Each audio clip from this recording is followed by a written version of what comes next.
213 into 324. ഈ question എങ്ങനെയാണ് Japanese trick ഉപയോഗിച്ച് കണ്ടുപിടിക്കുന്നതെന്ന് നോക്കാം. അതിനായിട്ട് നമ്മൾ എപ്പോഴും ചെയ്യുന്ന പോലെ തന്നെ ആദ്യത്തെ നമ്പർ നമ്മൾ മുകളിൽ നിന്ന് താഴോട്ടും രണ്ടാമത്തെ നമ്പർ നമ്മൾ ഇടത്ത് നിന്ന് വലത്തോട്ടുമായിട്ട് വരയ്ക്കണം. സോ 213ലെ 2നെ റെപ്രസെൻ്റ് ചെയ്തുകൊണ്ട് 2 ലൈൻസ് വരച്ചു. അതിന് താഴെയായിട്ട് 1നെ റെപ്രസെൻ്റ് ചെയ്യുന്ന ഒരു ലൈൻ വരച്ചു.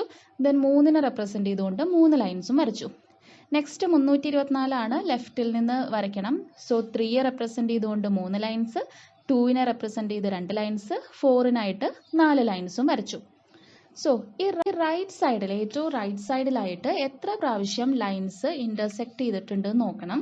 സോ ടോട്ടൽ ഇവിടെ 12 പ്രാവശ്യം ലൈൻസ് ഇൻ്റർസെക്റ്റ് ചെയ്തിട്ടുണ്ട്.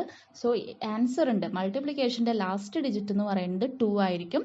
ഇനി ബാക്കി അവിടെ 1 ഉണ്ട്. നെക്സ്റ്റ് അതിന് തൊട്ട് മുകളിലായിട്ട് എത്ര പ്രാവശ്യം ലൈൻസ് ഇൻ്റർസെക്റ്റ് ചെയ്തിട്ടുണ്ട് നോക്കണം. അപ്പോൾ ഇവിടെ 4 പ്രാവശ്യം, ഇവിടെ 6 പ്രാവശ്യം. അപ്പോൾ ടോട്ടൽ 10 പ്രാവശ്യം ലൈൻസ് ഇൻ്റർസെക്റ്റ് ചെയ്തിട്ടുണ്ട്. ഇനി ഇവിടെ ബാക്കി ഒരു 1 ഇവിടെ ഉണ്ട്, അതുകൂടി ആഡ് ചെയ്യുമ്പോൾ 11 എന്ന് കിട്ടും. സോ 1 ആണ് 10th പ്ലേസിലെ നമ്പർ. ഇനി വീണ്ടും 1 ഉണ്ട്, 1 ബാക്കി ഇവിടെ ഉണ്ട്. ഇനി മിഡിൽ പോർഷനിൽ ടോട്ടൽ എത്ര പ്രാവശ്യം ലൈൻസ് ഇൻ്റർസെക്റ്റ് ചെയ്തിട്ടുണ്ട് നോക്കണം.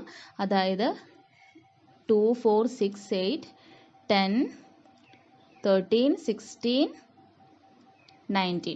സോ 19 പ്രാവശ്യം ഇൻ്റർസെക്റ്റ് ചെയ്യുന്നുണ്ട്.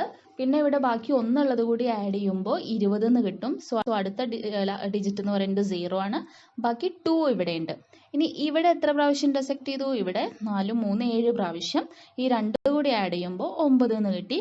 ലാസ്റ്റ് ഈ ലെഫ്റ്റ് സൈഡിൽ 6 പ്രാവശ്യമാണ് ലൈൻസ് ഇൻ്റർസെക്റ്റ് ചെയ്തിരിക്കുന്നത്.